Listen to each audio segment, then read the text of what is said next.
Hey there, rock stars. Sarah Robbins here, author of the best-selling book, Rock Your Network Marketing Business, and creator of the CD series, the Rockstar Recruiting School and the Masterclass Edition. Welcome to the blog today. We are in the middle of the Fear series, where we are talking about common fears that people face in this business and how they can persevere through them. You know, one of the most common fears that I hear from people is the one that I faced. And the biggest challenge that I had was I was afraid to talk to people. Imagine that. Formerly shy kindergarten teacher turned $5 million circle achiever in her company. Really interesting, huh?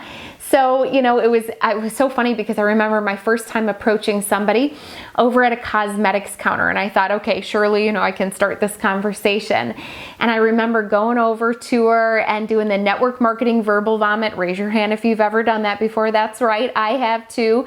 It was all about me, nothing about her, right? And she looked at me like a deer in headlights. I mean, literally, I remember, guys, when I walked over, my hands were shaking. I'm holding this bottle of skincare. My hands are shaking. My knees are knocking for the first time in my life. I mean, I see stars. And I'm just blabbing away and she's looking at me, and I just remember being so embarrassed. I feel the heat rush over me.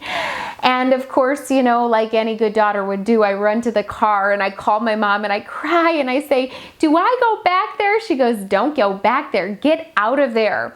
So I did the big ugly cry the whole way home, pedal to the metal, and I thought, how am I going to be successful in this business of networking if I am afraid to talk to people? You know, I started reading all of these stories of top leaders who were doing the business. And, you know, one of the things that I saw that they all had in common were, you know, most of them, they just started everyday, ordinary people just like me. And I thought, you know, we all start from scratch. Nobody goes to kindergarten and learns network marketing, although I think that that would be really cool, you know, if our kids did learn that in school. We all start from scratch. We all start as students of the profession. And so that's what I decided to do. You know, just like being a teacher, I invested years in my education. I decided that in the part-time hours that I had, that I was going to invest time in developing my talent in the network marketing profession. Therefore, I was going to have to read books on how to win friends and influence people. I went to networking events alone, and I remember literally, guys, sweating through my clothes. I was so scared. But it was a safe environment where people were there to get and give referrals and really grow you and help you to become a better networker. In fact, they have a lot of great trainings and classes about networking. You know, it was interesting because one of the things that I learned was the best thing that you can do when networking and talking to people is, number one, with them.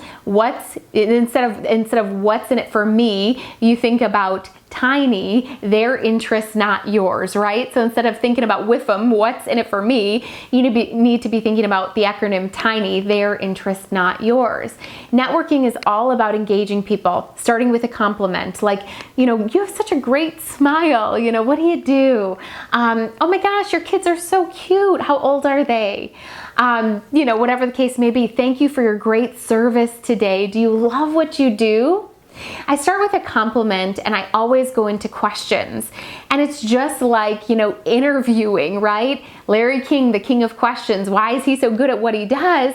Because he asks a lot of questions and probes and kind of gets into that person's world and who they are and gets them passionate about talking about what they love the most and what is it themselves, right?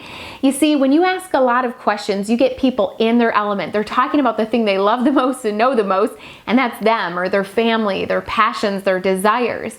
When I flipped it around and I stopped thinking about how am I going to share my business and my opportunity and my products with them, and I started thinking about how can I develop a friendship or a connection or a relationship? And you know what? If my business doesn't even come up in the conversation, we can exchange information and I can follow up later and say, you know, earlier when we met, you said you were from Texas. And I forgot to mention, I've actually got a business that's building there. You know, I'd love to get together for coffee, share with you more about what I'm doing, pick your brain a bit, and see if you have any great ideas on, you know, how to expand there, or, you know, any idea of who this would be great for as well. The fortune is in the follow-up. When you go out to network, I want you to think the same way. How can I make a new connection? How can I make a new friend? Compliment them. Ask a lot of questions. Like the game of ping pong, they'll ask you something, ask them again. One of the questions that I love to ask is, where are you from?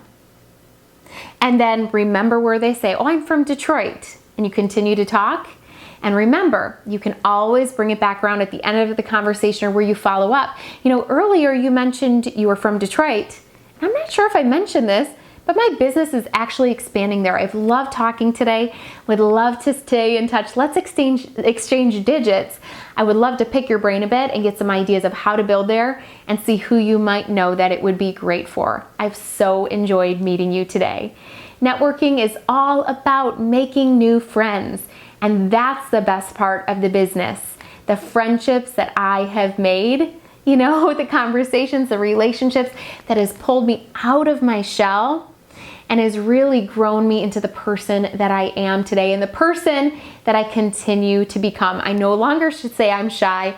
I say I'm formerly shy because I really realized that was a wall that I was building up and an excuse that was keeping me from living life to its fullest.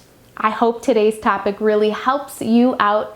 I would love to hear your comments over on the blog at sarahrobbins.com. Rock on, rock stars.